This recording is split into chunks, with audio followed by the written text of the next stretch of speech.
بزنید، خنده پیدا به لب خشک یتیمان بکنید. موسم سبز مناجات و دعا می آید، ماه رحمت. بسم الله الرحمن الرحیم. الحمد لله رب العالمین و الصلاة و السلام علی سیدنا و نبینا ابی القاسم مصطفى محمد.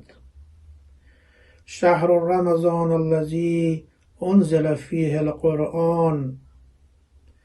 این جانب دکتر سید رضا شاه معصومی، عضو کمیته جهانی بنیاد امام حسین علیه السلام، حلول ماه پربرکت رمضان، ماه نزول قرآن، ماه رحمت و مغفرت را خدمت تمام مسلمین جهان، بالاخص برادران و خواهران عزیز مقیم کشور انگلیس تبریک عرض می دارم. از خداوند منان خواهانم تا از این بلای ارضی ویروس کرونا تمام عالم بشریت را حفظ نماید و از صمیم قلب برای مبتلایان شفای عاجل و برای گذشتگان مغفرت را از درگاه خداوند خواهانم. و در ضمن از تمام شما عزیزان تقاضا به عمل می آید تا در این ماه مبارک به یاد فقرا و مستضعفان باشیم. از بارگاه ایزد منان خواهانم تا طاعات و عبادات همه ما را مورد قبول درگاه خودش قرار بدهد و من الله توفیق. السلام علیکم و رحمت الله و برکاته.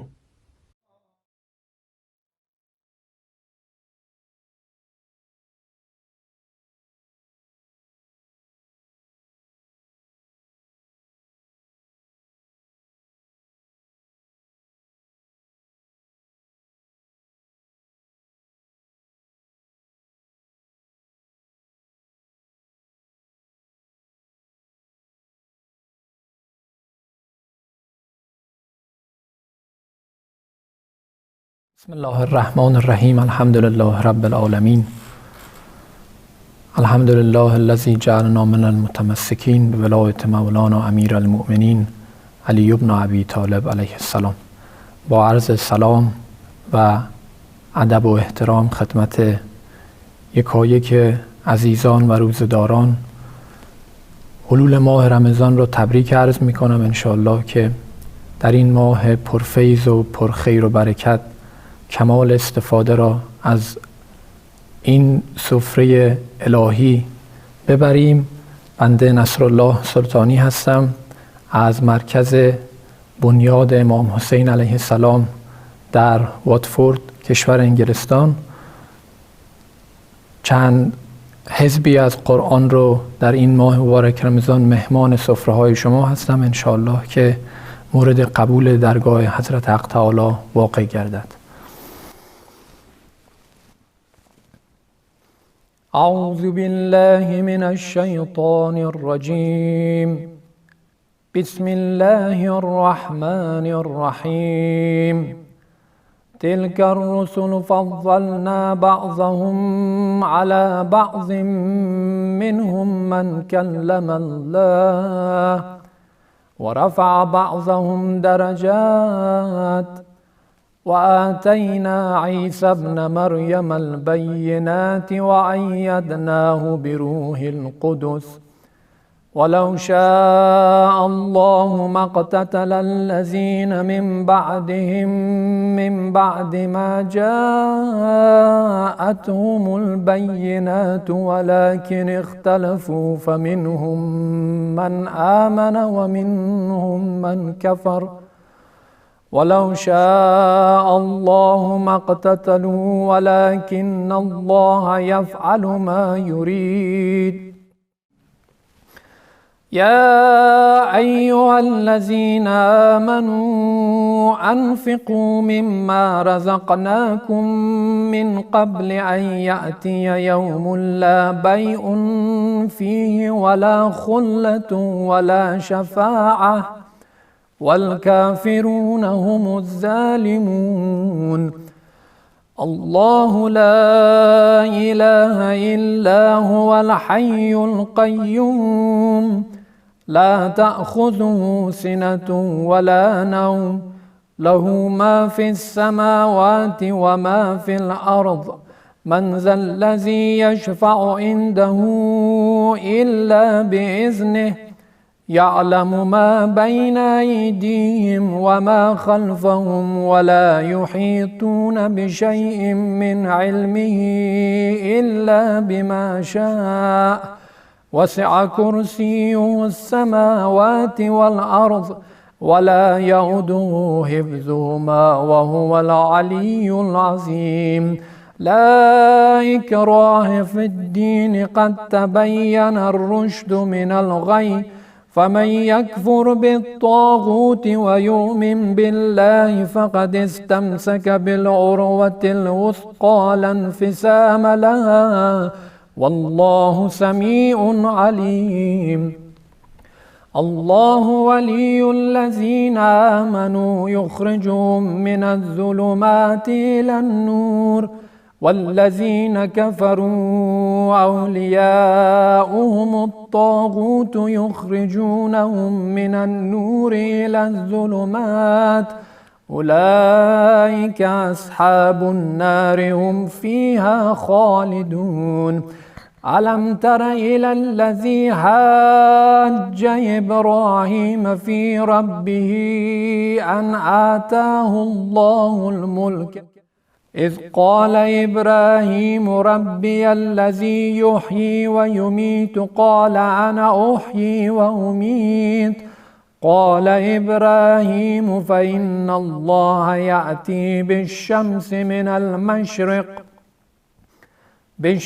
من المشرق فأت بها من المغرب، فبهت الذي كفر، والله لا يهدي القوم الظالمين.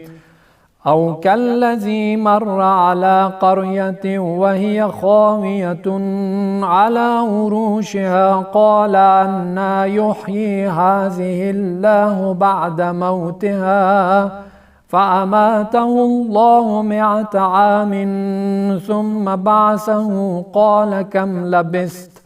قال لبثت يوما أو بعض يوم، قال بل لبثت 100 عام، فانظر إلى طعامك وشرابك لم يتسنه، وانظر إلى حمارك ولنجعلك آية للناس، وانظر إلى العظام كيف ننشزها ثم نكسوها لحما، فلما تبين له قال أعلم أن الله على كل شيء قدير. وإذ قال إبراهيم رب أرني كيف تحيي الموتى، قال أولم تؤمن؟ قال بلى ولكن ليطمئن قلبي، قال فخذ 4 من الطير فصرهن إليك، ثم اجعل على كل جبل منهن جزعا، ثم ادعهن يأتينك سعيا، واعلم أن الله عزيز حكيم. مثل الذين ينفقون أموالهم في سبيل الله كمثل حبة أنبتت 7 سنابل في كل سنبلة 100 حبة، والله يضاعف لمن يشاء، والله واسع عليم. الذين ينفقون أموالهم في سبيل الله ثم لا يتبعون ما أنفقوا منا ولا أذى، لهم أجرهم عند ربهم ولا خوف عليهم ولا هم يحزنون. قول معروف ومغفرة خير من صدقة يتبعها أذى، والله غني حليم. يا أيها الذين آمنوا لا تبطلوا صدقاتكم بالمن والأذى، كالذي ينفق ماله رئاء الناس ولا يؤمن بالله واليوم الآخر، فمثله كمثل صفوان عليه تراب فأصابه وابل فتركه سلدا لا يقدرون على شيء مما كسبوا والله لا يهدي القوم الكافرين.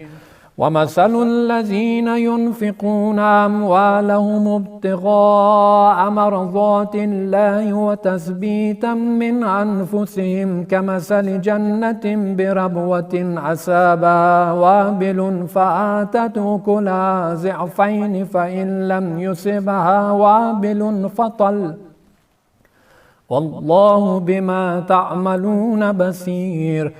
أيود أحدكم أن تكون له جنة من نخيل وأعناب تجري من تحتها الأنهار له فيها من كل الثمرات وأصابه الكبر وله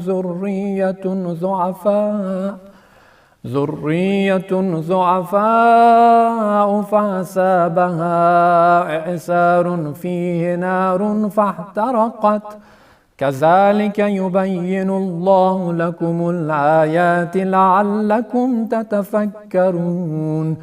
يا أيها الذين آمنوا أنفقوا من طيبات ما كسبتم ومما أخرجنا لكم من الأرض ولا تيمموا الخبيث منه تنفقون ولستم بآخذيه إلا أن تغمضوا فيه واعلموا أن الله غني حميد. الشيطان يعدكم الفقر ويأمركم بالفحشاء والله يعدكم مغفرة منه وفضلا والله واسع عليم.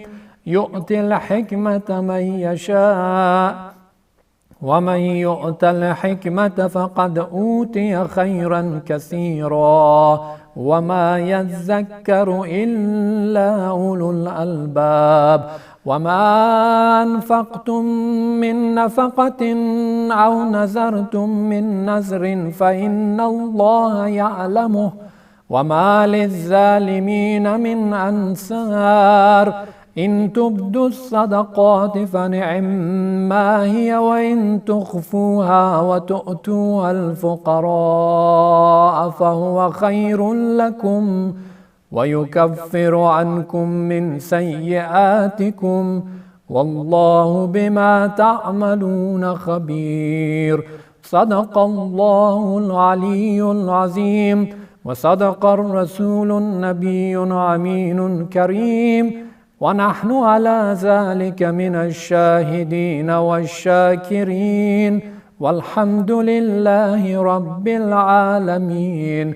اللهم ربنا يا ربنا تقبل منا إنك أنت السميع العليم وتب علينا إنك أنت التواب الرحيم.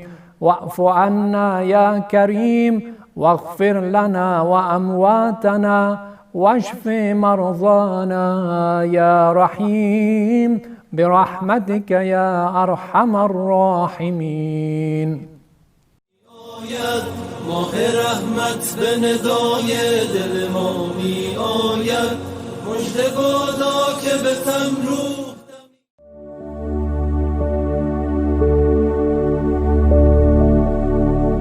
Bismillahirrahmanirrahim. Assalamu alaikum all. This small video clip on behalf of IMI is made purely for awareness and understanding to our wider brethren community. Alhamdulillah, Alhamdulillah, I am back after 16 days of hospitalization. I will try and section this very briefly into 3 parts. Part 1, getting the coronavirus. Sometimes during December and February, I was in Iraq, Dubai 3 times, Philippines and Bangladesh, doing some charity work with different organizations. During that time, it's very likely that the viral load had caught up with me. Part 1. So my lots of extensive travel has contributed to me getting this virus. We don't know from where. Coming back home to UK, I called the NHS and I was told to isolate for 7 days. The symptoms were there: small coughs, tired, fever. I isolated for 7 days. I called again. I was told that the rules have changed and I have to isolate myself for another 7 days. So 14 days up to 19th March, the symptoms are increasing and I'm worried. So I called the ambulance. Part 3, hospitalization. Went to the hospital on 19th March. Within 6 hours, they found out that it was critical and I had to be intubated and be on a life support machine, ventilator. This was done successfully. For 11 days I was sedated. And my lungs were messed up with lots of slime, lime, phlegm, whatever you can call it. The ventilator was working, pumping in oxygen. But there's so much muck in the lungs that the tubes got clogged up. And I wasn't responding to the treatment. Being sedated, I could hear the doctors. There were 4 doctors. Whether to give up on me or to try and save my life. Alhamdulillah, by the grace of God, I got another chance. They changed the tubings and 3 days later, I got better. Now this just gives me another perspective of life. And then I was in post-operative recovery ward for 6 days. During this time, I lost 11 kilos.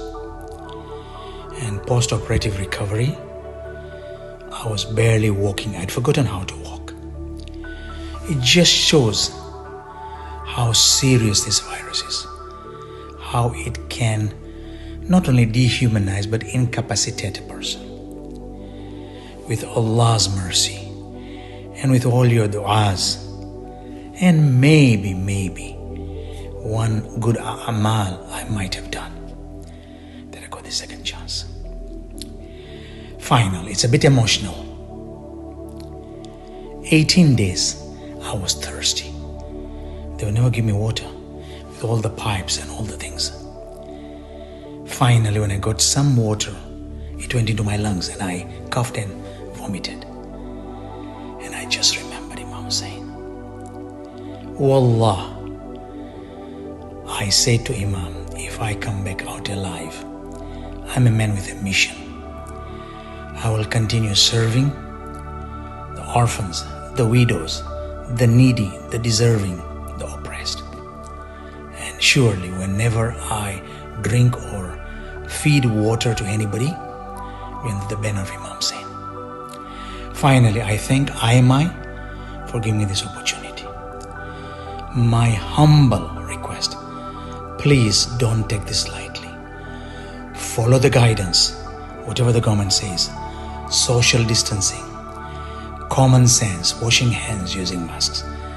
Please, my brothers, I know life and death is prescribed by Allah subhanahu wa ta'ala. However, please take care, protect each other and look after each other. Mahi Ramadhan Kareem to you all. Wassalam.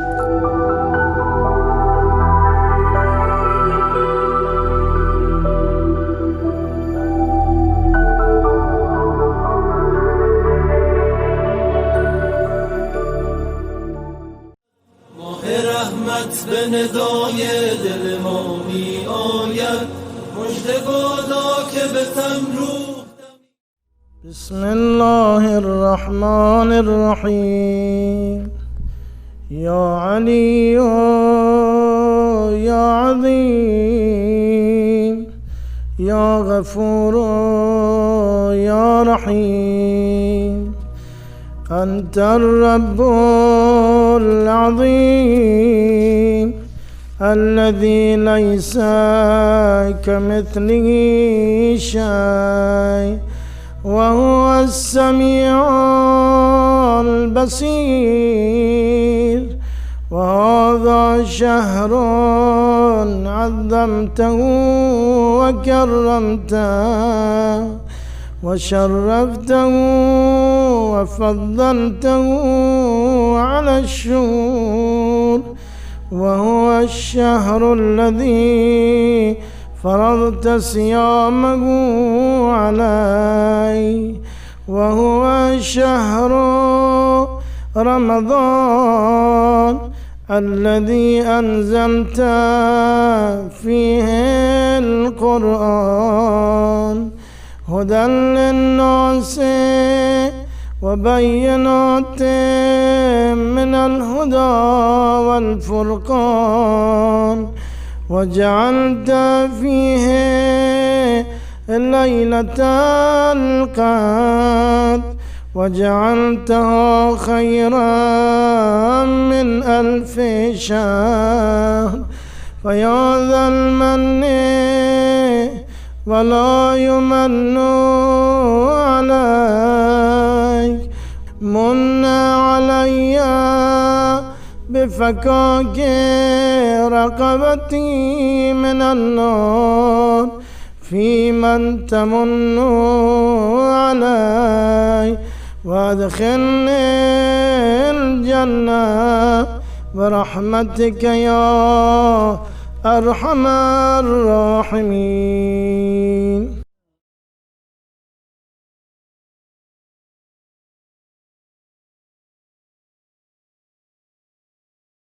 بسم الله الرحمن الرحيم.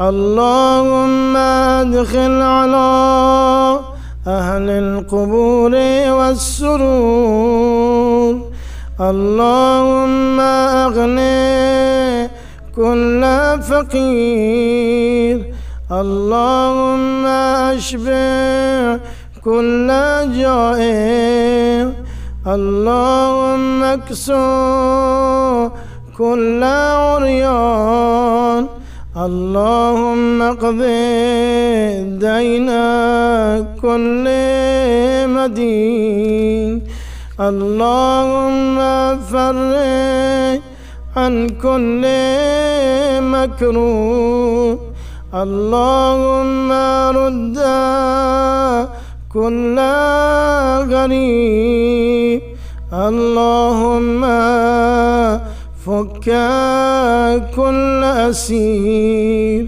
اللهم أصلح كل فاسد من أمور المسلمين، اللهم اشف كل مريض، اللهم سد فقرنا بغناك، اللهم غير سوء حالنا بحسن حالك، اللهم اقض عنا الدين واغننا من الفقر، إنك على كل شيء قدير.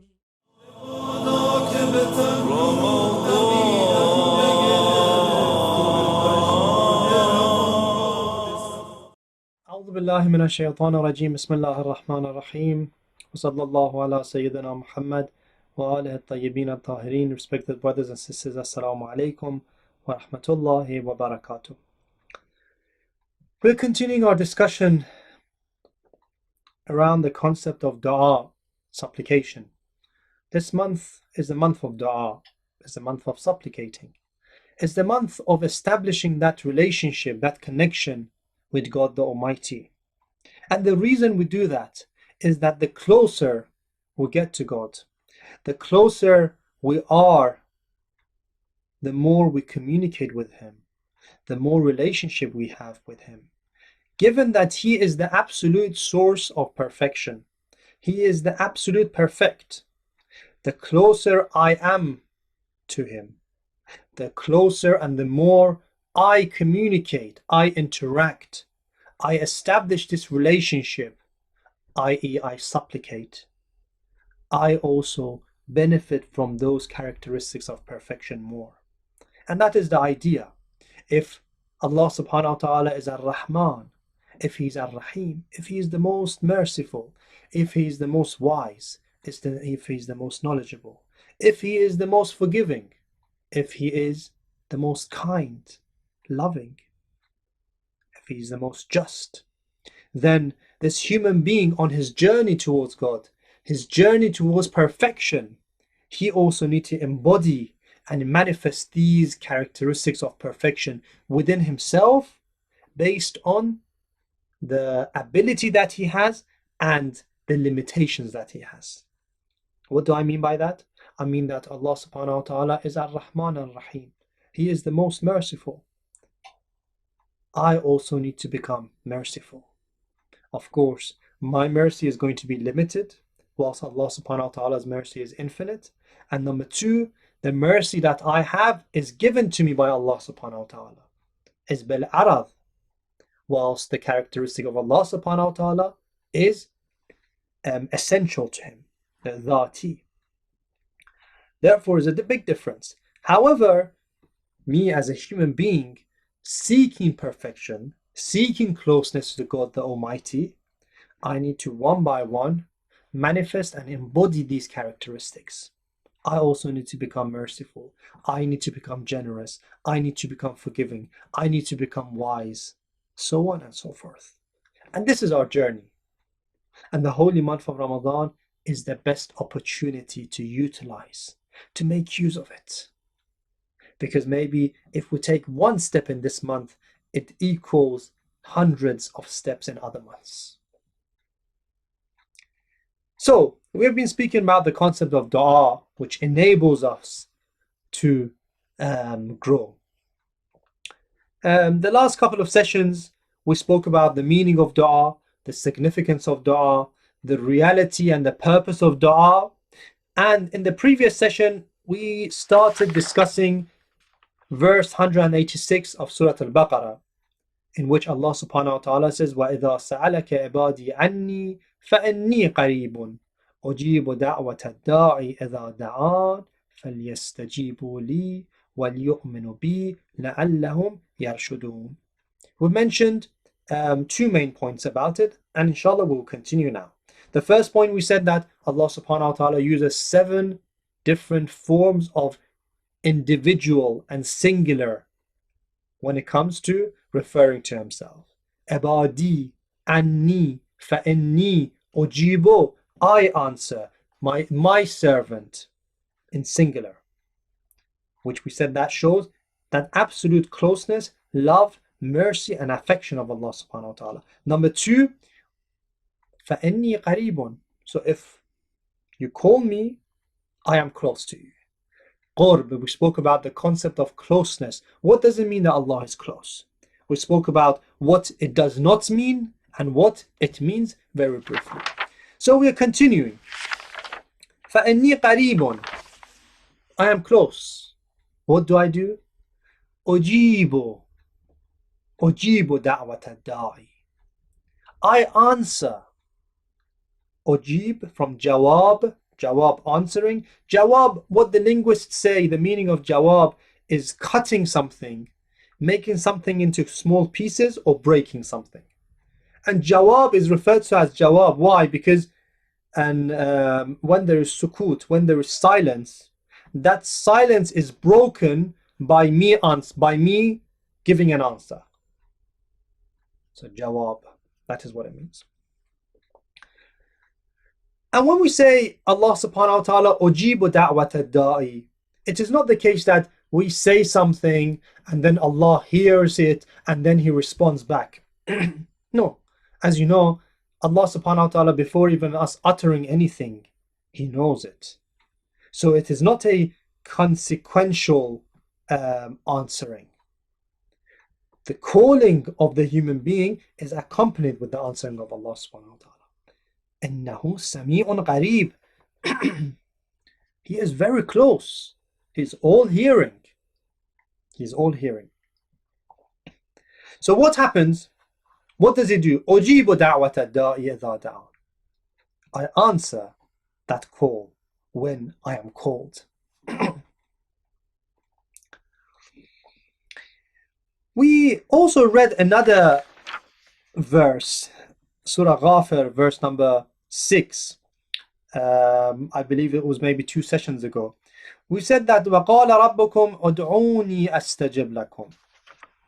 أُدْعُونِي أَسْتَجِبْ لَكُمْ. Call me, I will answer you.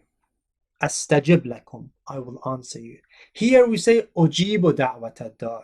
I will answer you. What is the difference between أُجِيب and أَسْتَجِيب? Maybe in English both of them are translated as I will answer you. However, there is a slight difference according to some Mufassirin. I'll give you the following example. Hopefully the meaning will become clear. Imagine you have a request from someone. You write a letter to an individual, to head of an organization, to your MP, to the council, to wherever. You have a request. When your request is sent to that person either answers you, he replies and he fulfills your request. He says, okay, whatever you wanted, I'm going to grant it to you. Or he responds and he says that, I'm sorry, I'm not able to fulfill it. Or number 3, you don't get a response. These 3 options you have. When it comes to Allah subhanahu wa ta'ala, of course, without making any sort of comparison, it's just an example. Allah subhanahu wa ta'ala, first of all, He is guaranteeing that He's going to respond. So the option of not responding is not there. So you have 2 options. Either you're responded to and you get what you asked for, or not. The difference between أُجِيبُ دَعْوَةَ الدَّاعِ and أَسْتَجِيبُ لَكُمْ, one of the dimensions that some of the Mufassirin mention, is the following. Ujibu is that I will most definitely answer. I will answer. Whether it is in accordance to what you wanted or not, Allah subhanahu wa ta'ala answers when you call. Be sure. Do not doubt. إِنَّهُ سَمِيعٌ قَرِيبٌ. He is close. He will answer you. Whether He fulfills you or not, that's another question. Fulfills what you wanted or not. So, Ujibu means that I will answer. How I will answer, He doesn't say. In the other verse, Surah Ghafir, verse number 6, He says, Astajibu lakum. Astajibu means that it is an answering which is in accordance to what you had asked for, what you wished for. Yes? So Ujibu is more general. It could be answering which is in accordance to what you asked for, or in another way, which I will speak about. Astajibu is that I will answer you in accordance to what you asked for, what you wanted. Point being, the response and the reply of Allah subhanahu wa ta'ala, it is absolutely defined and guaranteed. What is not guaranteed is how He will respond. Okay? So that's the difference between Ujibu and Astajibu. Very briefly, I will give an introduction, and hopefully in the next session we will continue. That when Allah subhanahu wa ta'ala, you ask Him, we said that He will either give you what you want, or what happens? The hadith says, وَإِمَّا أَنْ يَدْفَعَ عَنْهُ بَلَاء. He might, so He either gives you what you want, or He removes a bala and calamity from you. So something bad was going to happen, but because of your dua and supplication, that was removed. Or what you wanted is postponed to another time. it could be later on in life, or it could be in the hereafter. He doesn't give it to you in this world, but he gives you something in the hereafter that you would say, I wish none of my prayers were answered, so I could get all of them in the hereafter. That's number 3. Or number 4, maybe Allah subhanahu wa ta'ala replaces what you asked for and he gives you something better or something else. Or something else. Why? Because you know that famous verse, Asa an takrahu shay'an wa huwa khayrun lakum wa asa an tuhibbu shay'an wa huwa sharrun lakum. Maybe you like something, but that thing which you have asked for, that thing which is you want, is not good for you. And maybe you don't like something, but that thing which you do not like is good for you. So we don't know what is good for us. Allah subhanahu wa ta'ala knows. You supplicate, you ask him, and be sure that he will either give you what you want if it's good for you, or he will give you something better, or he will remove a calamity, or he will give you something on the day of judgment. So this is how the answering of Allah subhanahu wa ta'ala towards our du'as will be. But in either way, it is guaranteed. أُجِيبُ دَعْوَةَ الدَّاعِ إِذَا دَعَانِ. When you call him, it is guaranteed that he is going to respond. And this is the best time of dua, the month of dua, the month of supplication, and the month of establishing a relationship with God the Almighty, the most absolute and perfect. And the idea is not that I only supplicate with just speaking to him. I supplicate by raising myself, by becoming a better human being, inshallah. Hopefully, in the next session that we have, we'll continue our discussion. Bi'idhnillah. Wassalamu alaikum wa rahmatullahi wa barakatuh. چون که مهمان همه ماه خدا می باشد موسم سبز مناجات و دعا می آید ماه رحمت به ندای دل ما می آید مژده بادا بسم الله الرحمن الرحیم اللهم ارزقني فيه الذهن والتنبيه وباعدني فيه من السفاهة والتمويه واجعلني نصيبا من كل خير تنزل فيه بجودك يا أجود الأجودين.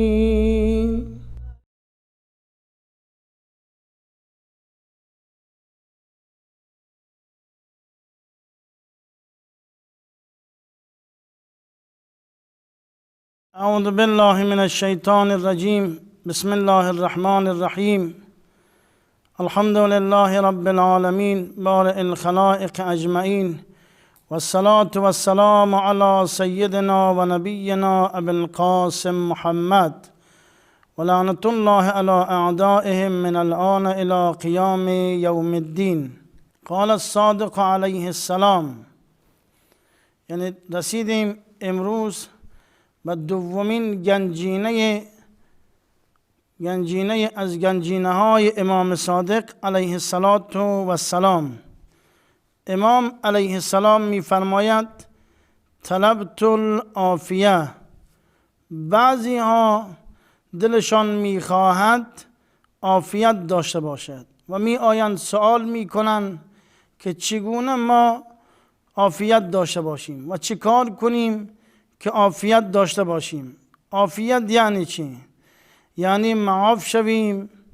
معاف از چی چیز؟ معاف از بیمارستان، زندان، از مالیات چی چیز؟ امام صادق علیه السلام می فرماید من امام صادق برای شما بیان می کنم و یافتم فوجدتها فی العزله. امام صادق علیه السلام می فرماید اگر دنبال عافیت هستی من امام صادق علیه السلام برایت بیان می کنم. یعنی از فتنه ها دور باشی، از کینه ها دور باشی، از مجالس غیبت دور باشی، چه کار باید بکنی؟ عزلت نشین باید باشی، یعنی گوشه گیری باشی، یک جای کنار بکشی خودت را، آفت نرسد، گوشه تنها. مثلا در یک مجلس می روی، می بینی که این مجلس فساد است، مجلس قمار است، مجلس شراب است. نگو که من نمی خورم، نگو که من نمی کشم، نگو که من غیبت نمی کنم.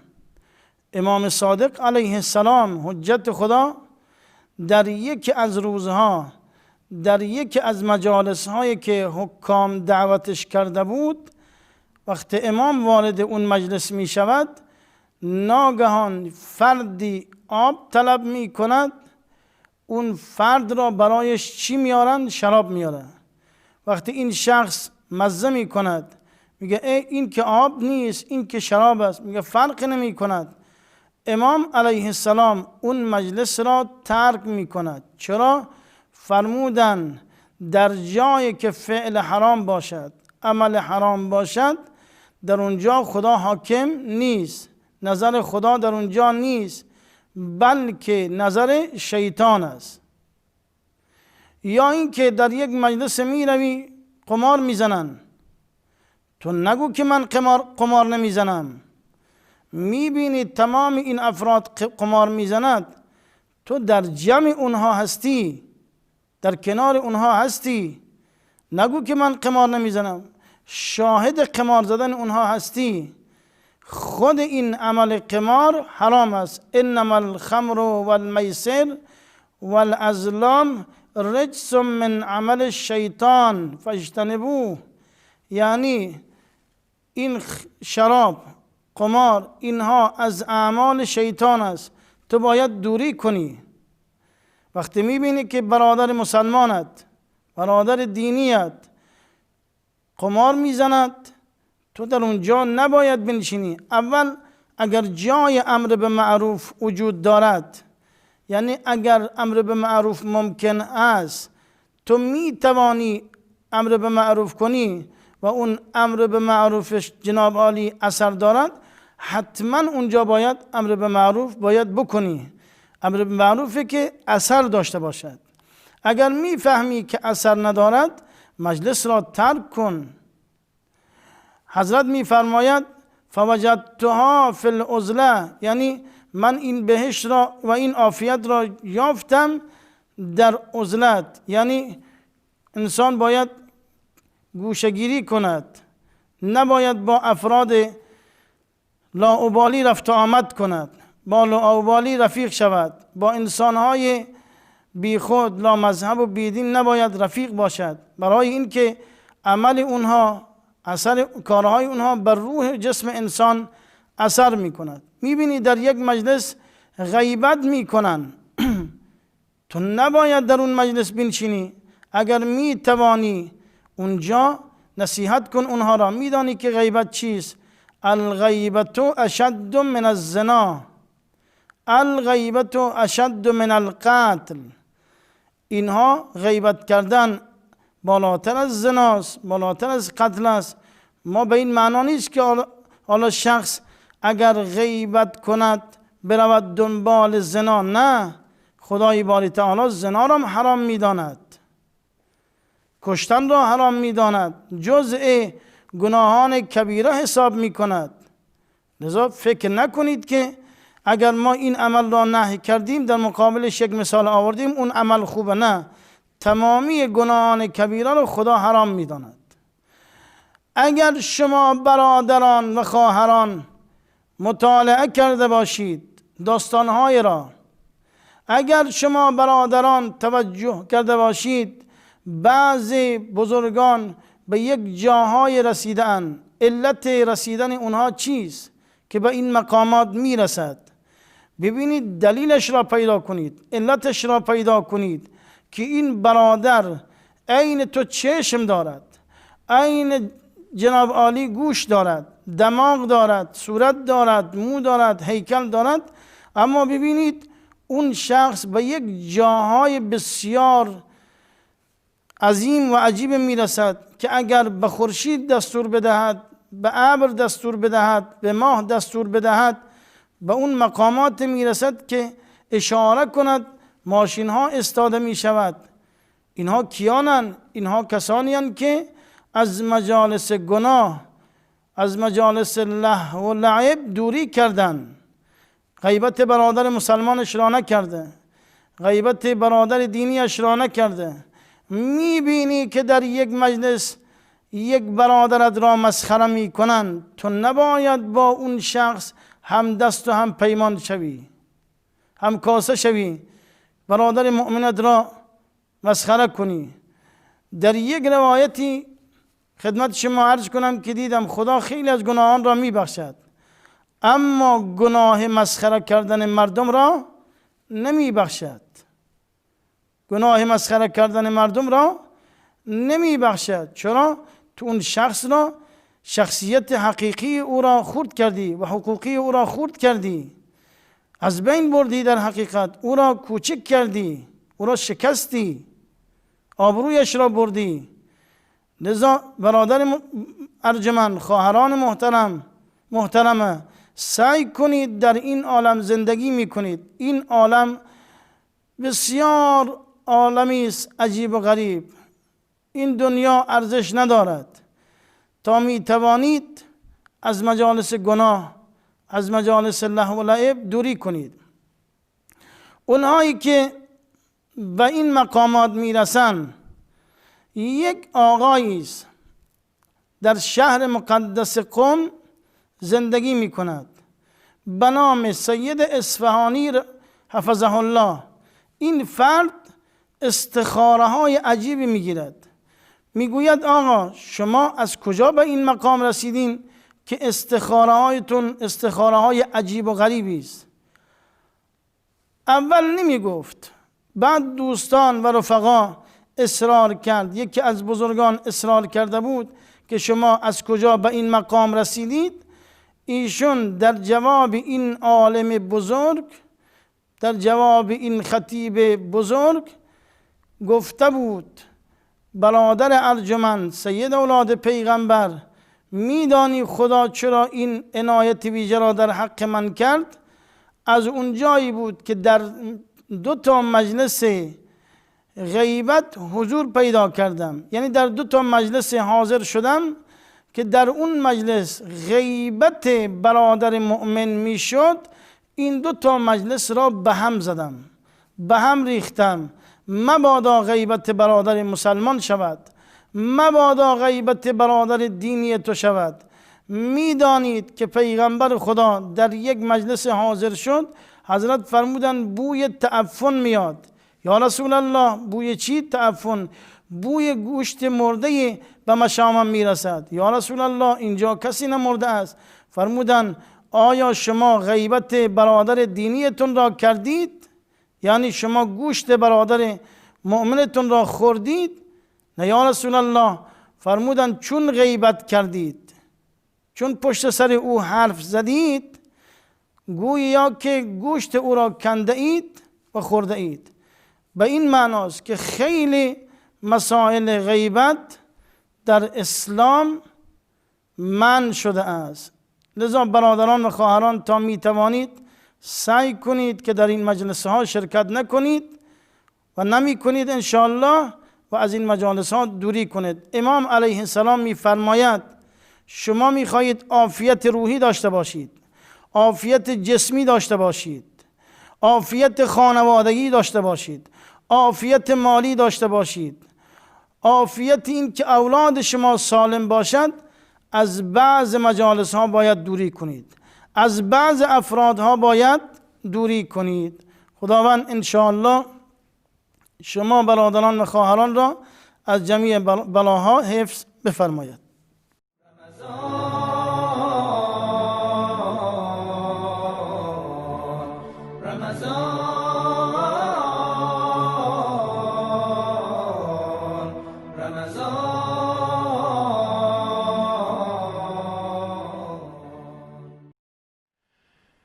لا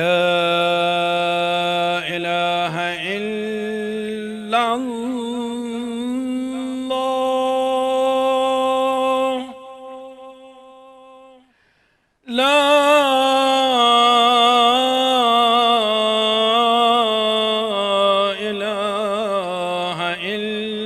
إلا الله سيدنا الله الله الله الله الله الله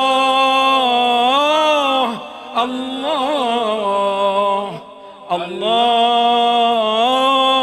يا الله الله يا الله يا الله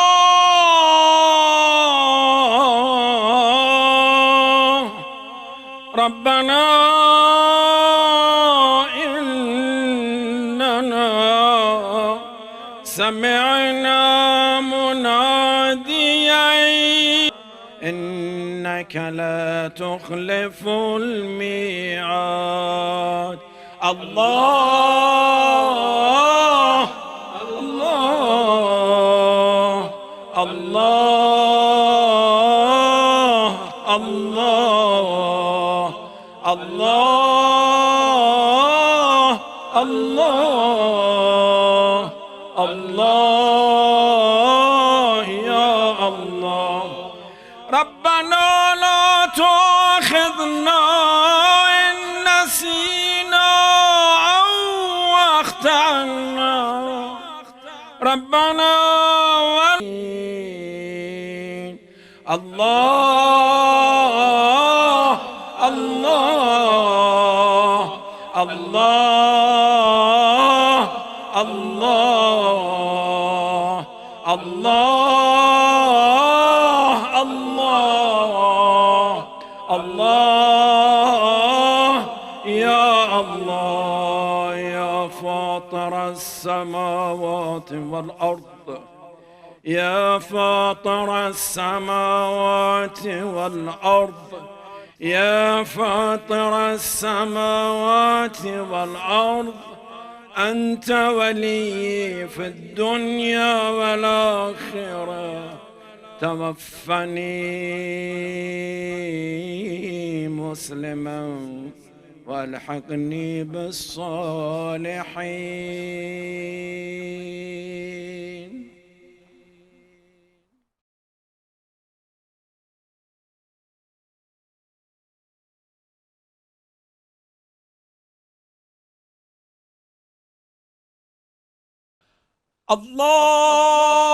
الله أكبر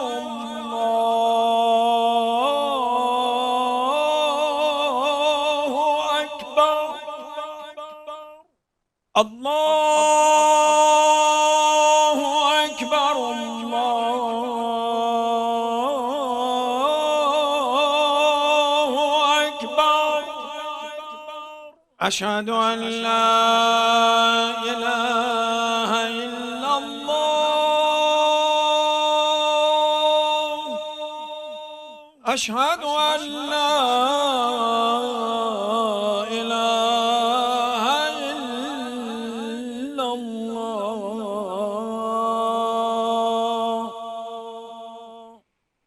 أشهد أن محمدًا رسول الله أشهد أن محمدًا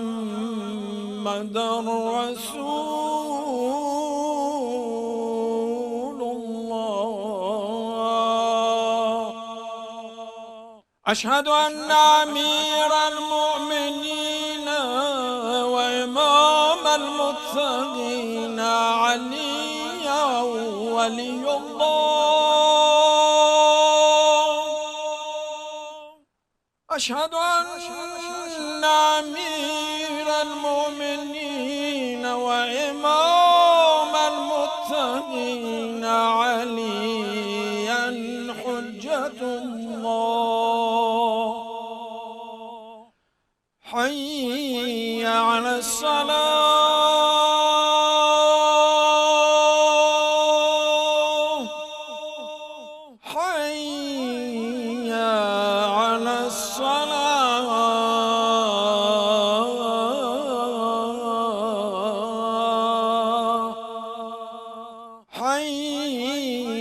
على الفلاح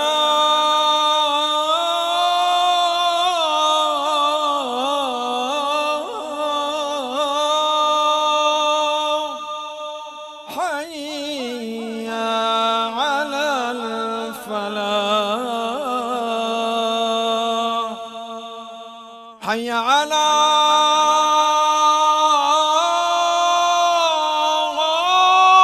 خير العمل حي على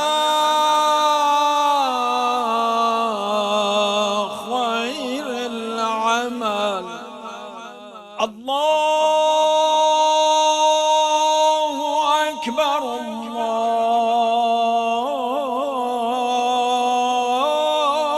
الله أكبر لا إله إلا الله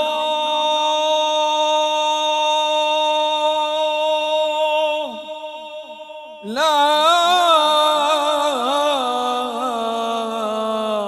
إله إلا الله وصل اللهم على سيدنا أمير النبيين خاتم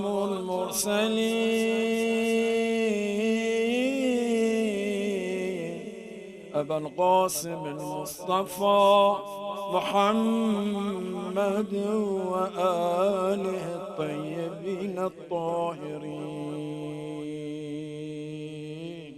اللهم صل على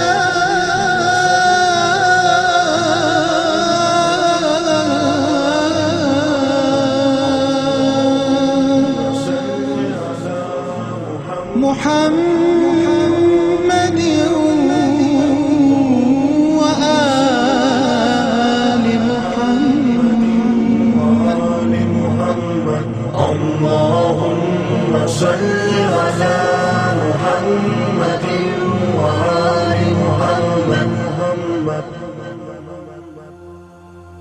شهر رمضان الذي أنزل فيه القرآن هدى للناس Get to know the Ahlul Bayt alayhim as-salam. Ayman Books is happy to announce a delightful series of picture books aiming to instill the love and morals of the Ahlul Bayt in the next generation. The Story of the Cloak, narrating the events of Kisa and Ayatul Tathir. The Story of the Vow, feeding the poor, the orphan and the captive. The Story of the Cloak, the Story of the Vow, and soon the Story of Mubahila. To order, Instagram at Ayman Books. رحمت به ندای دل ما می آید مژده بادا که به تن روح دمیدن بگرفت بسم الله الرحمن الرحیم اللهم رب النور العظیم ورب الكرسي الرفيع ورب البحر المسجور ومنزل التوراة والإنجيل والزبور ورب الظل والحرور ومنزل القرآن العظيم ورب الملائكة المقربين والأنبياء والمرسلين اللهم إني أسألك بوجهك الكريم وبنور وجهك المنير وملكك القديم يا حي يا قيوم أسألك باسمك الذي أشرقت به السماوات والأرض وباسمك الذي يصلح به الأولون والآخرون يا حيا قبل كل حال ويا حيا بعد كل حي، ويا حيا حين لا حي، يا محيي الموتى ومميت الأحياء، يا حي لا إله إلا أنت.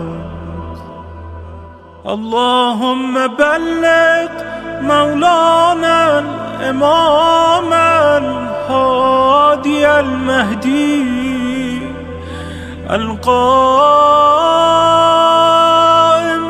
بأمرك صلوات الله عليه وعلى آبائه الطاهرين، عن جميع المؤمنين والمؤمنات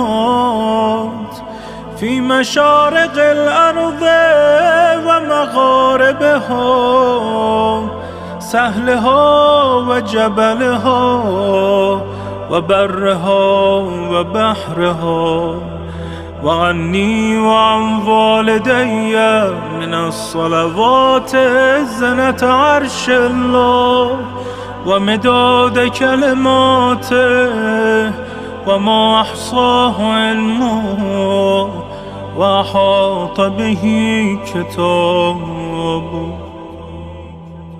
اللهم إني أجدد له في صبيحة يومي هذا وما عشت من أيامي عهدا وعقدا وبيعة له في عنقي لا أحول عنها ولا أزول أبدا.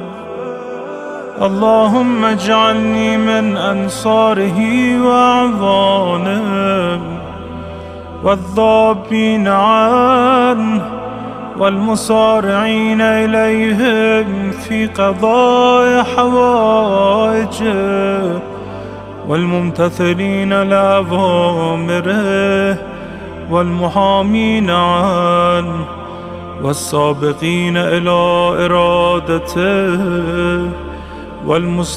والمستشهدين بين يديه. اللهم إن حال بيني وبينه الموت الذي جعلته على عبادك حتما مقضيا فأخرجني من قبري مؤتزرا كفني شاهرا سيفي مجردا قناتي ملبيا دعوة الداعي في الحاضر والبادي. اللهم أرنا الطلعة الرشيدة والغرة الحميدة واكحل ناظري بنظرة مني إلي وعجل فرجه وسهل مخرجه وأوسع منهجه واسلك بي محجته وأنفذ أمره واشدد أزره واعمر اللهم به بلادك واحي به عبادك فإنك قلت وقولك الحق ظهر الفساد في البر والبحر بما كسبت أيدي الناس فأظهر اللهم لنا وليك وابن بنت نبيك المسمى باسم رسولك حتى لا يظفر بشيء من الباطل إلا مزقه ويحق الحق ويحققه واجعله اللهم مفزعا لمظلوم عبادك وناصرا لمن لا يجد له ناصرا غيرك ومجددا لما عطل من أحكام كتابك ومشيدا لما ورد من أعلام دينك وسنن نبيك صلى الله عليه وآله، واجعله اللهم ممن حصنته من بأس المعتدين. اللهم وسر نبيك محمدا صلى الله عليه وآله برؤيته ومن تبعه على دعوته، وارحم استكانتنا بعده. اللهم اكشف هذه الغمة عن هذه الأمة بحضوره، وعجل لنا ظهوره، إنهم يرونه بعيدا ونراه قريبا، برحمتك يا أرحم الراحمين. العجل العجل يا مولاي يا صاحب الزمان، العجل العجل يا مولاي يا صاحب الزمان، العجل العجل يا مولاي يا صاحب الزمان.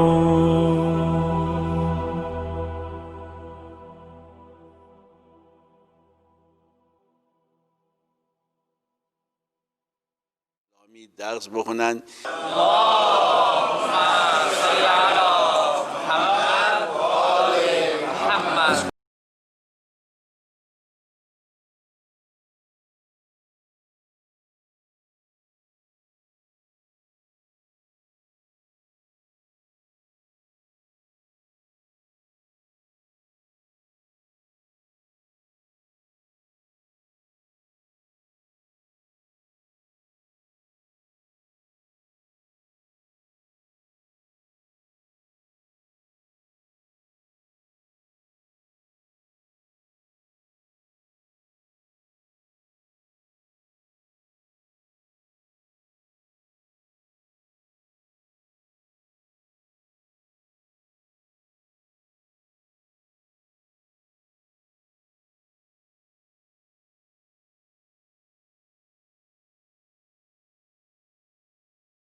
Devotion to mankind in the name of the Almighty after three.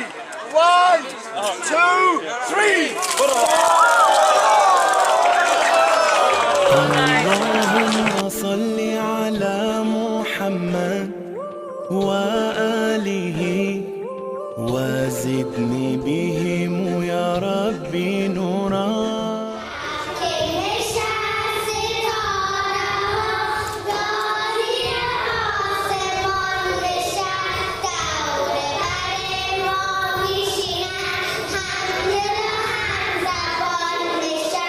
بنیاد امام حسین علیه السلام یک خیریه ثبت شده در انگلستان است و شعار آن آموزش و تحصیل برای همگرایی و اتحاد می باشد و بر اساس این سخن از پیامبر گرامی اسلام صلی الله علیه و آله و سلم شکل گرفته است که فرموده اند ز گهواره تا گور دانش بجوی. با توجه به این فرموده پیامبر صلی الله، بنیاد امام حسین علیه السلام اولین مدرسه تکمیلی خود را در منطقه ویمبلی افتتاح کرد که دیگر غم به پایان خواهد آمد. In fact, in order to follow the principle of Islam, one has to perform almost a balancing act between the material and spiritual entities. بنیاد امام حسین علیه السلام کار خود را در سال 2010 با همکاری معلمان و والدین شیعه افغان و با 30 دانش آموز آغاز کرده که در حال حاضر این مدرسه 100 دانش آموز دارد و زیر نظر 12 معلم توانا و مجرب تحصیل می کنند.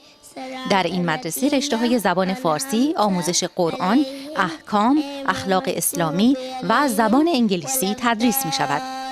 موفقیت این مدرسه مرهون فعالیت جدی همه معلمان مدرسه و والدین دانش آموزان است که به عنوان یک خانواده بزرگ و برای تحقق اهداف و منفعت‌های این تشکل اسلامی به طور نزدیک با هم همکاری دارند. بر محمد و آل محمد صلوات. یا ابا صالح. مراسم جشن اعطای سالانه و موفقیت چشمگیر دانش آموزان نشانی از پیشرفت سریع و رو به توسعه این مدرسه می باشد. این مدرسه نقش بسیار مهمی در تبلیغ ارزش‌ها و اعتقادات خانواده و پیوستگی و همبستگی آن دارد.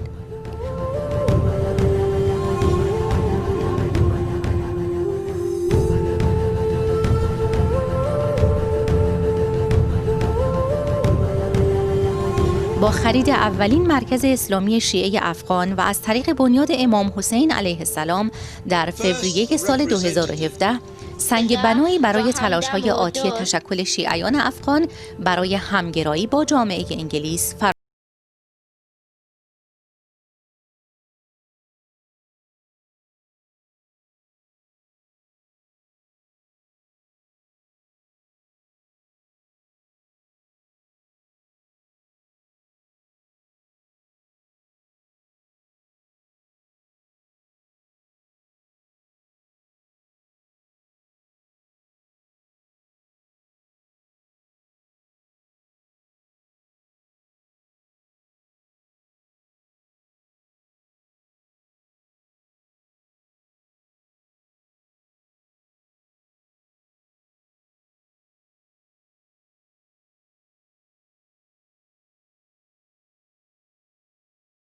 شهر رمضان الذي أنزل فيه القرآن هدى للناس وبينات من الهدى والفرقان. بسم الله الرحمن الرحيم. اللهم إني أفتتح الثناء بحمدك وأنت مسدد للصواب بمنك وأيقنت أنك أنت أرحم الراحمين في موضع العفو والرحمة وأشد المعاقبين في موضع النكال والنقمة وأعظم المتجبرين في موضع الكبرياء والعظمة. اللهم أذنت لي في دعائك ومسألتك فاسمع يا سميع مدحتي وأجب يا رحيم دعوتي وأقل يا غفور عثرتي. فكم يا إلهي من كربة قد فرجتها وهموم قد كشفتها وعثرة قد أقلتها ورحمة قد نشرتها وحلقة بلاء قد فككتها. الحمد لله الذي لم يتخذ صاحبة ولا ولدا. الحمد لله الذي لم يتخذ صاحبة ولا ولدا ولم يكن له شريك في الملك ولم يكن له ولي من الذل وكبره تكبيرا. الحمد لله بجميع محامده كلها على جميع نعمه كلها. الحمد لله الذي لا مضاد له في فلكه. الحمد لله الذي لا مضاد له في ملكه ولا منازع له في أمره. الحمد لله الذي لا شريك له في خلقه ولا شبيه له في عظمته. الحمد لله الفاشي في الخلق أمره وحمده، الظاهر بالكرم مجده، الباسط بالجود يده، الذي لا تنقص خزائنه ولا يزيد كثرة العطاء إلا جودا وكرما، إنه هو العزيز الوهاب. اللهم إني أسألك قليلا من كثير مع حاجة بي إليك العظيمة. اللهم إني أسألك قليلا من كثير ما حاجة بي إليه عظيما، وغناك عنه قديم، وهو عندي كثير، وهو عليك سهل يسير. اللهم إن عفوك عن ذنبي وتجاوزك عن خطيئتي وصفحك عن ظلمي وسترك على قبيح عملي وحلمك عن كثير جرمي وحلمك عن كثير جرمي عندما كان من خطئي وعمدي. أطمعني في أن أسألك ما لا أستوجبه منك الذي رزقتني من رحمتك وأريتني من قدرتك وعرفتني من إجابتك، فصرت أدعوك آمنا وأسألك مستأنسا لا خائفا ولا وجلا مدلا عليك فيما قصدت فيه إليك. فإن أبت عني أتبت بجهلي عليك، ولعل الذي أبت عني هو خير لي لعلمك بعاقبة الأمور. فلم أرى مولا كريما أصبر على عبد لئيم من علي يا رب.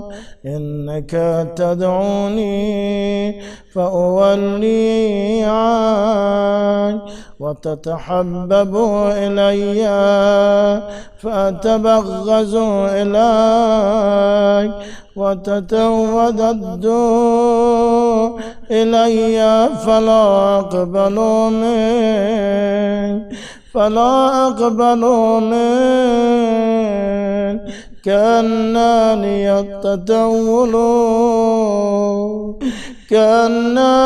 التدول عليك فلم يمنعك ذلك من الرحمة لي والإحسان إلي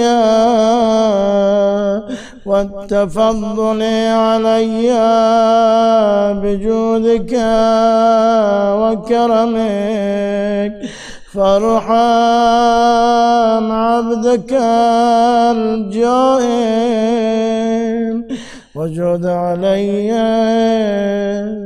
وجد عليه بفضل إحسانك إنك جواد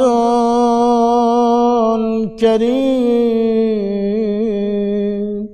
الحمد لله مالك الملك مجري الفلك مسخر الرياح فالق الإصباح مسخر الرياح فالق الإصباح ديان الدين رب العالمين. الحمد لله على حلمه بعد علمه والحمد لله على عفوه بعد قدرته والحمد لله على طول أناته في غضبه وهو قادر على ما يريد. الحمد لله خالق الخلق باسط الرزق فالق الإصباح ذي الجلال والإكرام والفضل والعنان الذي بعد فلا يرى وقرب فشهد النجوى تبارك وتعالى. الحمد لله الذي ليس له منازع يعدله ولا شبيه يشاكله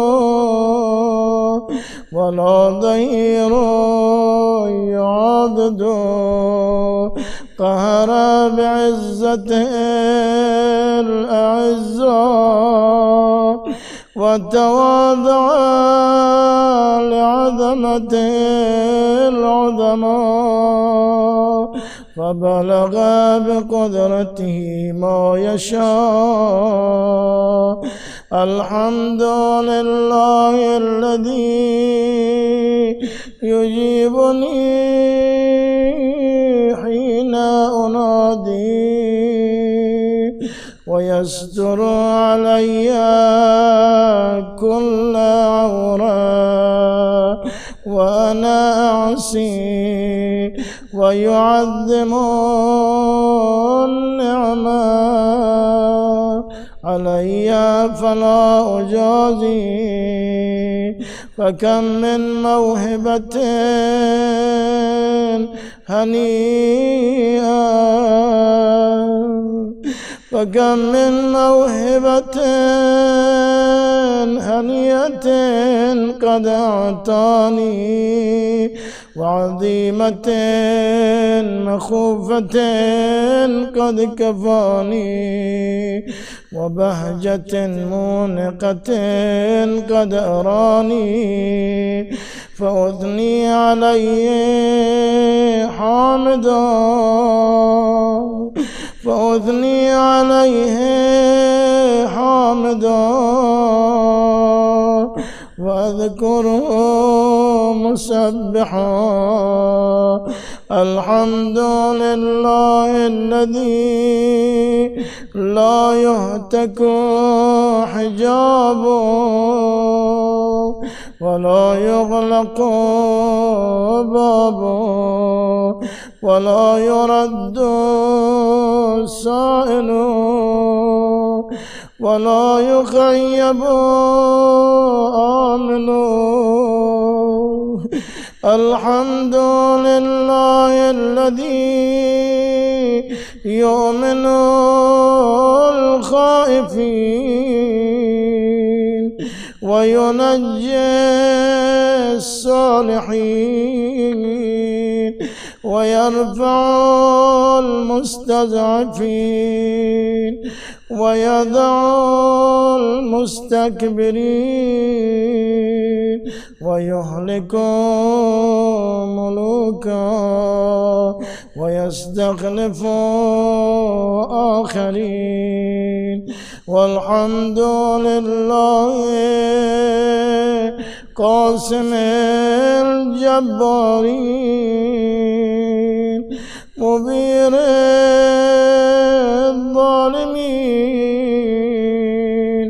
مدرك الهاربين نكال الظالمين صريخ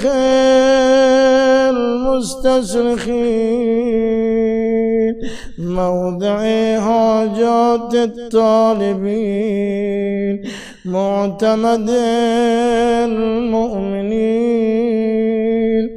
الحمد لله الذي من خشيته ترعد السماء وسكانها وترجف الأرض وعمارها وتموج البحار ومن يسبح في غمراتها.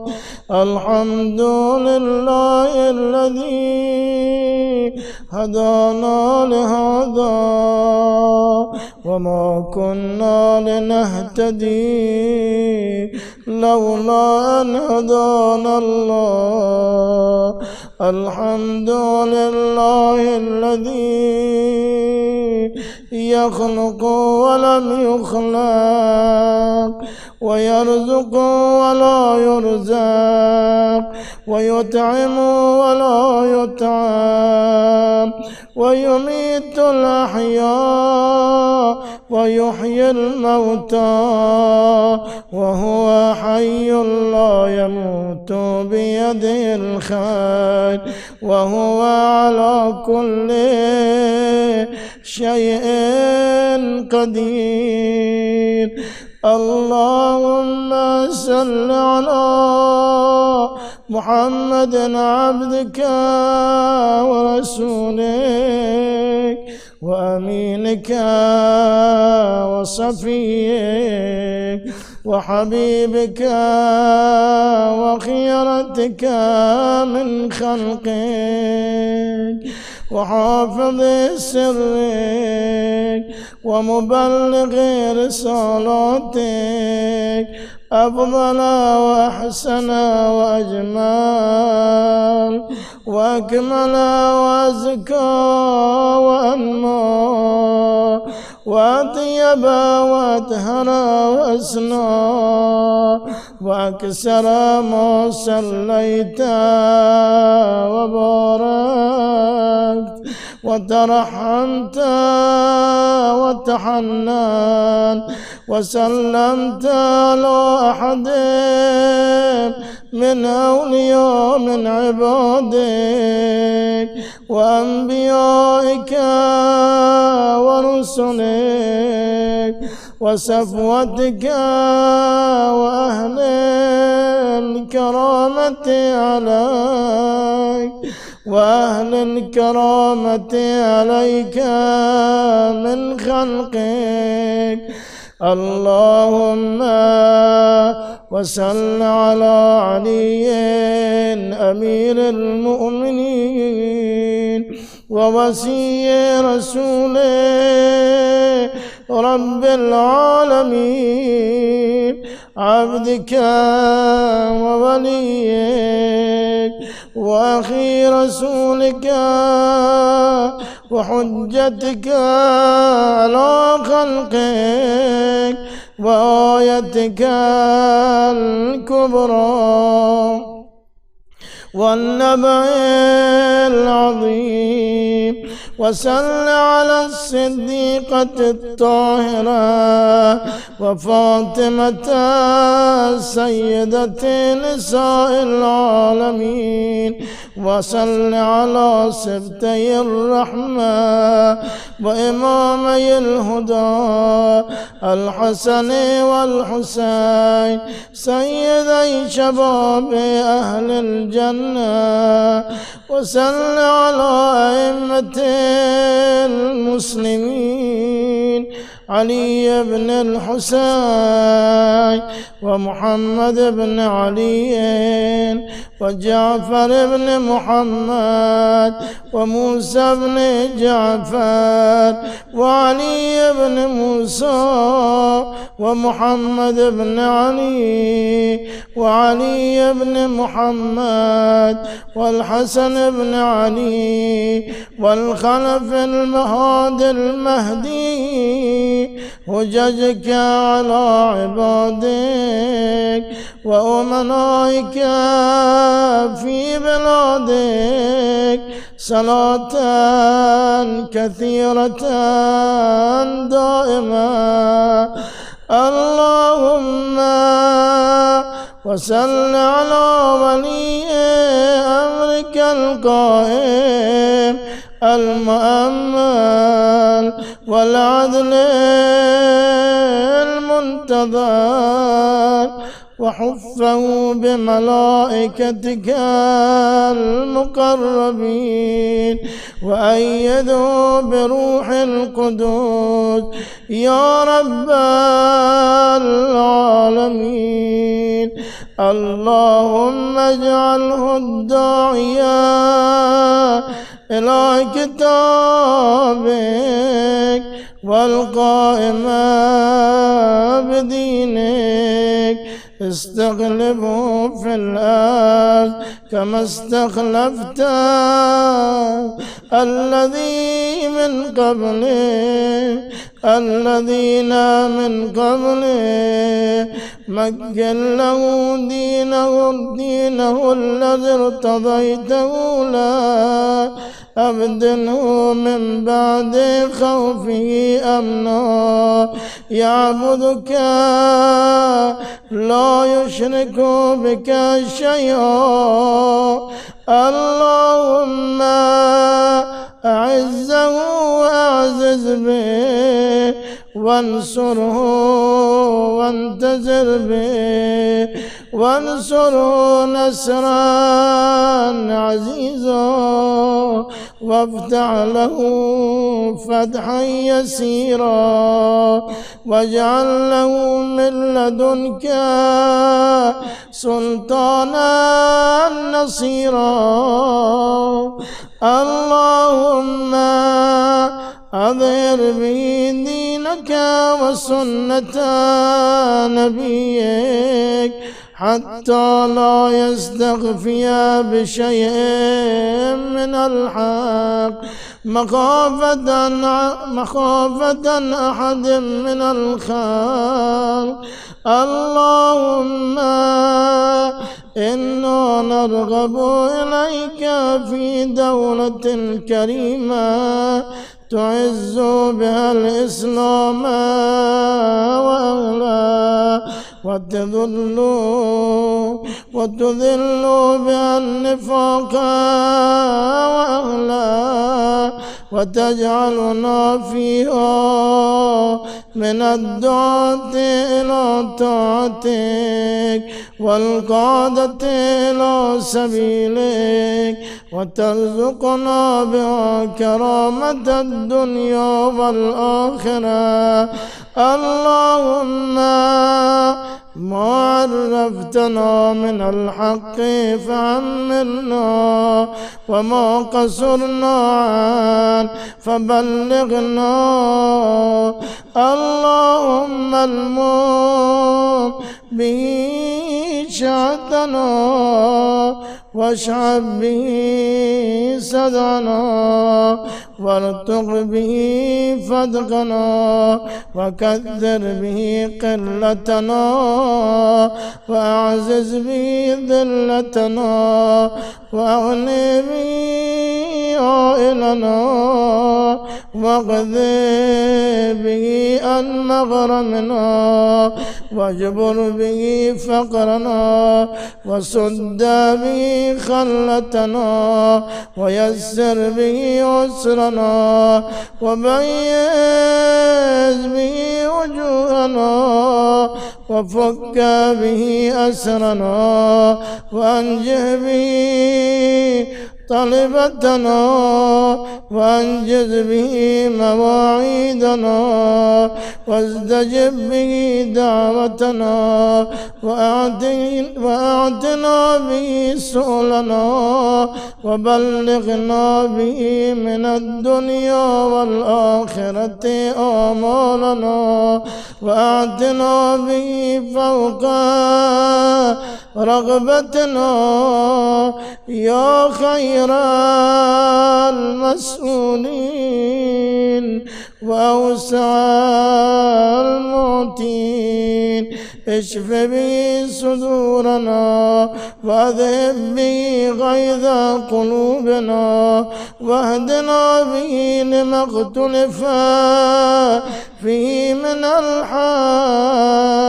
من الحق بإذنك إنك تهدي من تشاء إلى صراط مستقيم وانصرنا به على عدوك وعدونا إلى الحق آمين.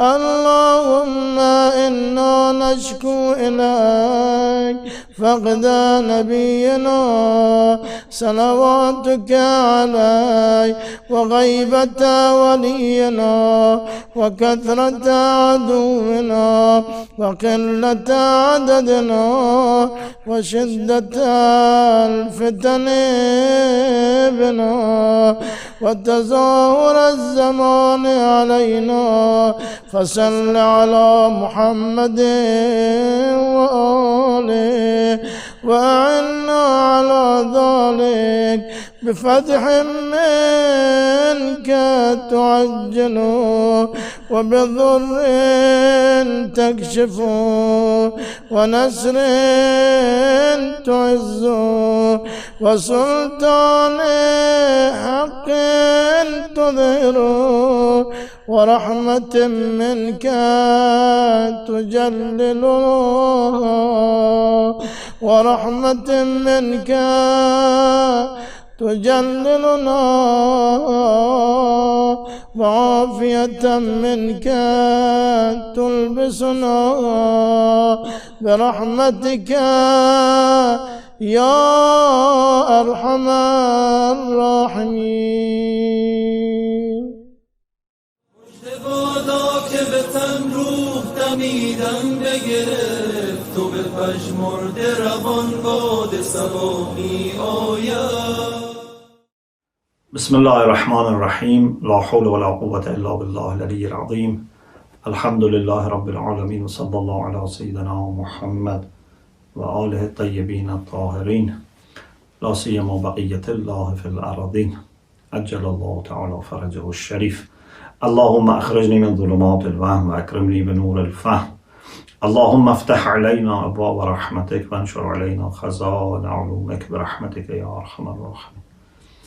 Alhamdulillah, we have tawfiq to continue our study of Mafatih al-Hayat by Ayatollah Jawadi Amuli. As you know, we were talking about social engagements and interactions, and the first heading for us in this month of Ramadan was about how to interact with ulama, with scholars, and with learners, with seekers of knowledge.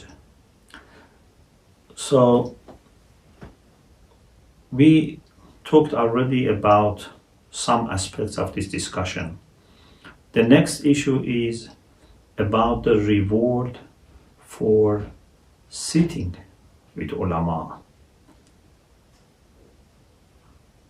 Ayatollah Jawadi Amuli quotes this hadith from Al-Amali by late Shaykh al-Saduq rahmatullah alayh, which is from Prophet Muhammad sallallahu alayhi wa sallam.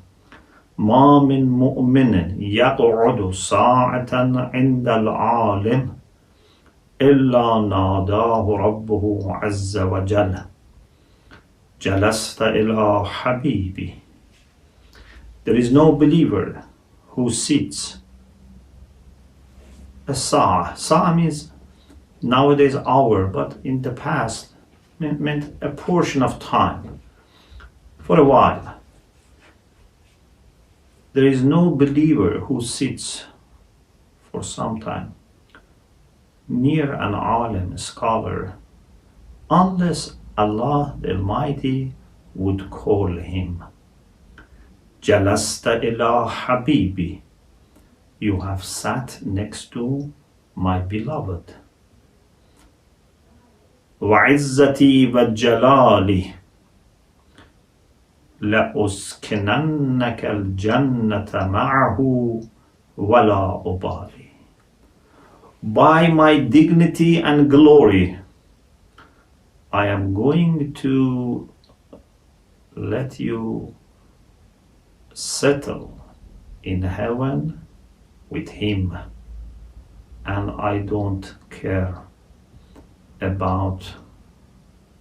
Then it's not said about what. I don't care means I don't care about anything. I don't care about what people may think, may judge. It means that no matter what problems, what, I don't know, issues you may have, how much you may lack in different aspects, including knowledge, if Allah subhanahu wa ta'ala would see that his servant, out of love for knowledge, out of love for truth, which is represented in knowledge, he is sitting next to a pious scholar, Allah subhanahu wa ta'ala would let this love for alim be embodied in the hereafter as living together.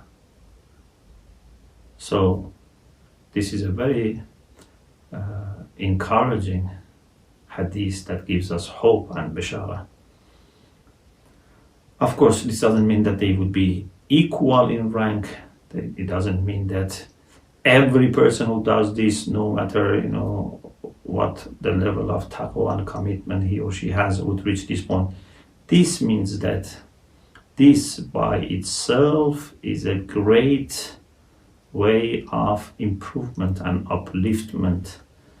Everything being equal, this can raise you high and let you be with that alim. Although in heaven, to be together doesn't necessarily mean to be equal.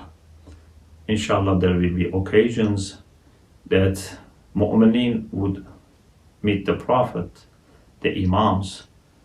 Maybe some of them would be there with them more often, maybe some, always, but it doesn't mean that the rank is the same. As I say sometimes, my understanding is that in heaven you can be together with someone horizontally and also vertically. So if a person is with a great alim, or if an alim is with the Prophet, yes, horizontally they are together. But this doesn't mean that vertically they are the same. It's like, for example, if I meet a great alim, suppose I was able to meet Muqaddas Ardebili, I was able to meet Bahrul Ulum, I was able to meet Allama Tabatabai Rahmatullah. If I meet them, okay, there is a kind of encounter horizontally. But do I meet them in their knowledge, in their closeness to Allah, in their taqwa? Do I meet them in the same way that, for example, a close friend or a close follower was able to meet them? No. So there are two levels of meeting and encountering. One is horizontal, one is vertical. In any case, this person would be put by Allah subhanahu wa ta'ala in heaven and would be able to be close to that alim that he sat with him in dunya. Then there is a heading about reward for attending majalisul ilm, gatherings and sessions of knowledge. When an useful knowledge is shared, is taught, is presented, is discussed, these are majalisul ilm. Rasulullah sallallahu alayhi wa sallam told Abu Dhar, Ya Aba Dhar, or Aba Dhar, Al-Julusu, of course there are a few things, then reaches this point. Al-Julusu sa'atan inda mudhakarat al-ilm ahabbu ila Allah min qiyam alf laylah yusalla fi kulli laylah alf rak'ah.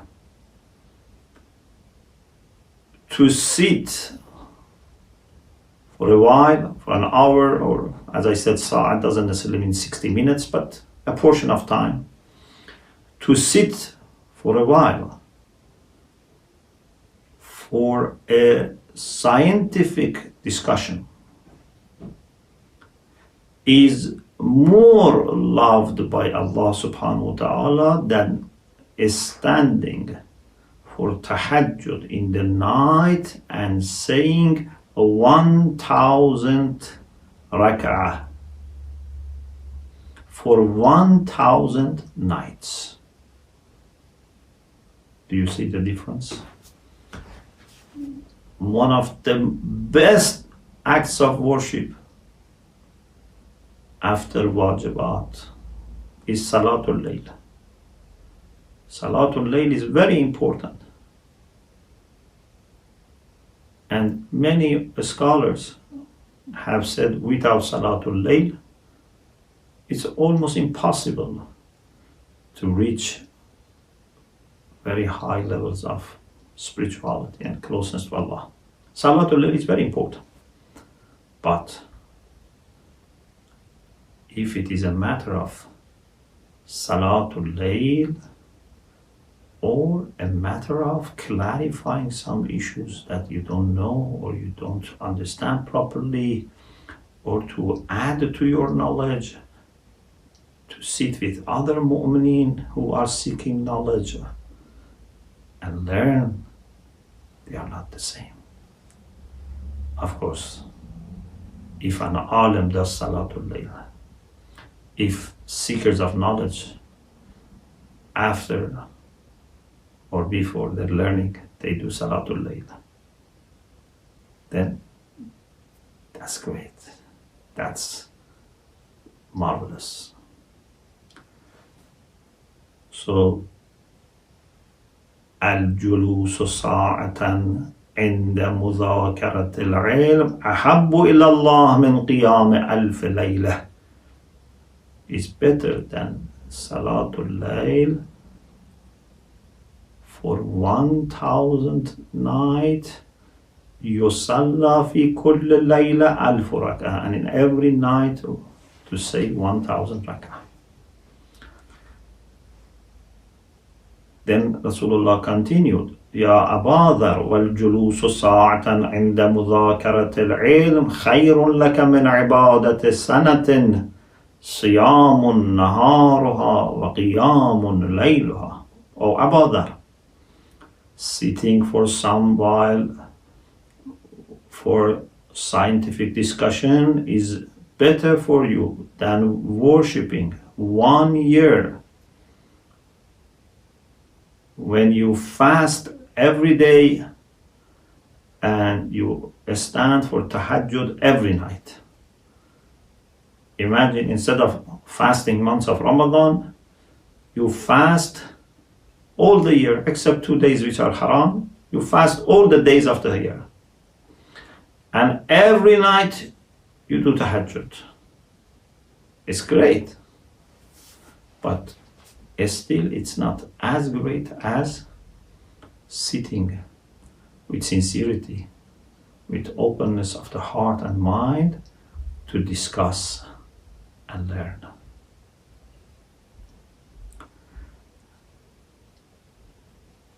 A person who was one of the Ansar, Ansar were people of Medina who welcomed immigrants from Mecca. They welcomed Muhajirun.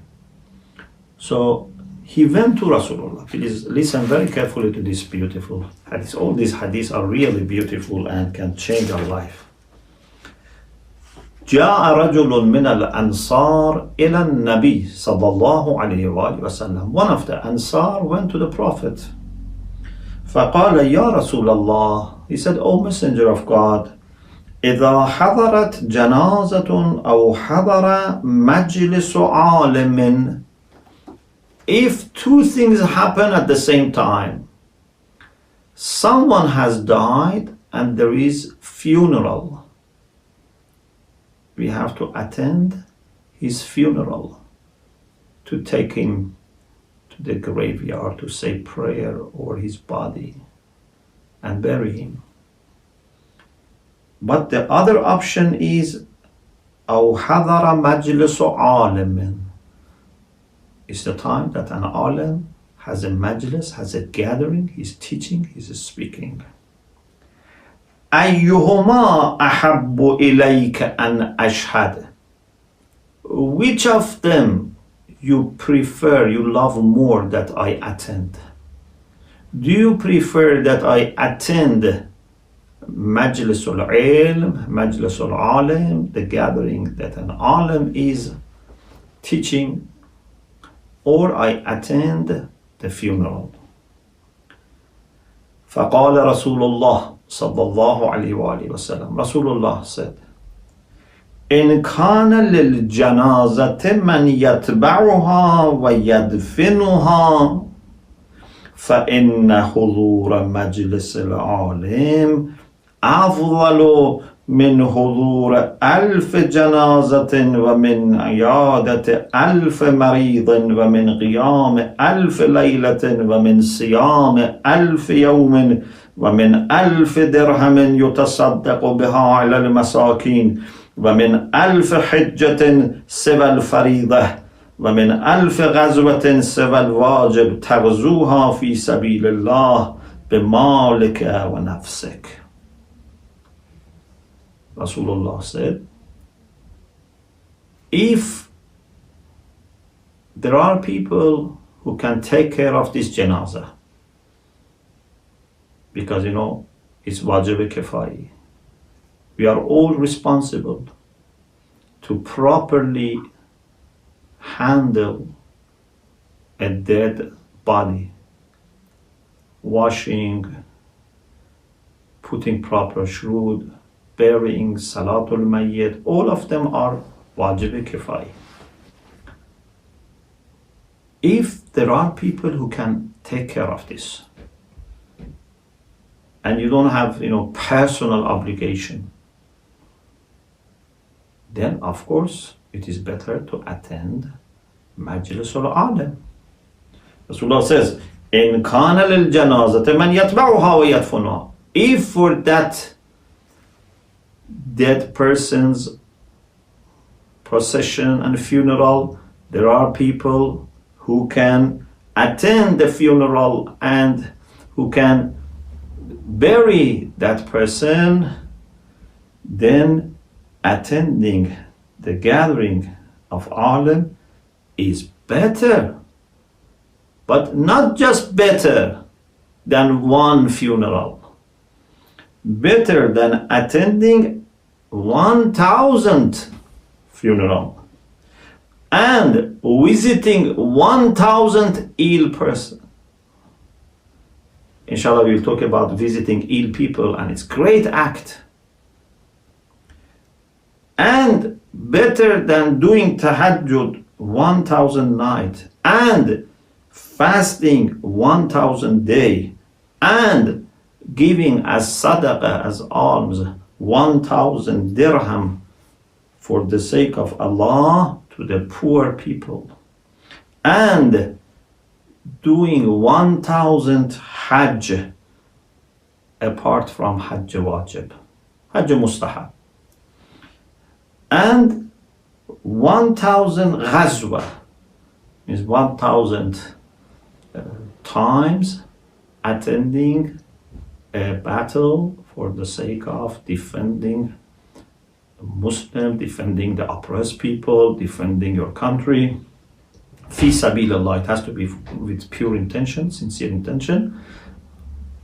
If you do this with your money and with your life, so you attend the battle to defend, you also financially help. All of these things are not equal, let alone better, than attending Majlisul Alim. Why? Because if we learn Majlisul Alim, a true, a godly scholar, a pious scholar, we get knowledge, we get direction. And if we lack knowledge and direction, then we may become like Khawarij. Khawarij didn't have any issue when it comes to actually worshipping. They used to worship a lot. The signs, the marks of ibadah on their forehead are very visible. There are people who recite Quran, who memorize Quran, who do lots of things, but they lack understanding. They lack proper direction. Or maybe today they are okay, but because they don't have knowledge, they don't have regular contact with ulama, a question comes and challenges them and destroys their faith. Or attack comes from shaitan, takes them into haram. So Islam puts great emphasis on educating ourselves, on learning, but learning from proper sources and from reliable people.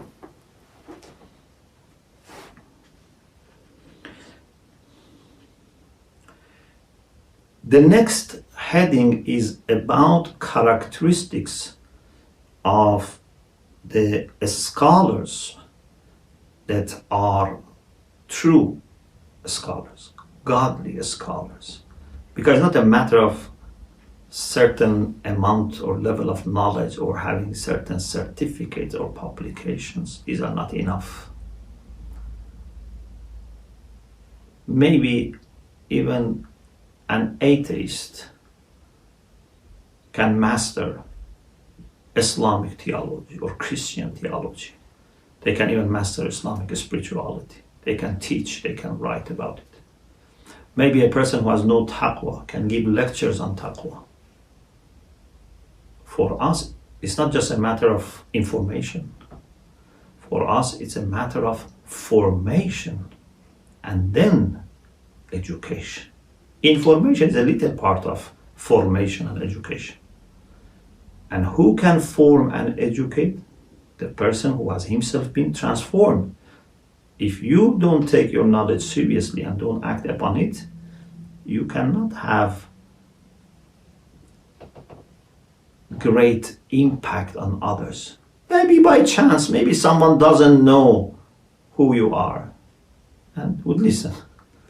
There are people that hadith says on the day of judgment, they regret a lot because they see there are people who have learned from them and acted upon them, and now they are in good position. They are going to heaven, for example, and they didn't act upon what they used to teach, what they used to preach, and now they are in a bad situation. Or for example, one of the people that people of hell would suffer from their bad smell are ulama who don't practice what they say, ulama who are not pious, who are not God-fearing. So it's not that every alim, of course you should not be suspicious, you should not listen to the rumors, but you must know that there are different types of scholars. There are godly, pious, enlightened scholars. And if you spend half of your life finding them, it's worth it. So let us see what are some of the characteristics of these ulama. I just mentioned the titles, and inshallah we discuss in the next session. One is having fear and khashya of Allah subhanahu wa ta'ala.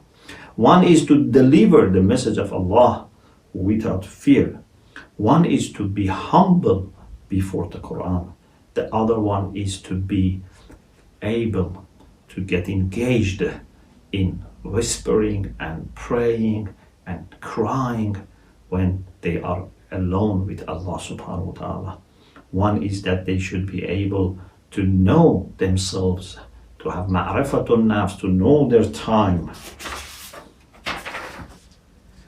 And then we have a discussion, inshallah, about signs of those ulama, especially those jurists, those mujtahids that people should obey.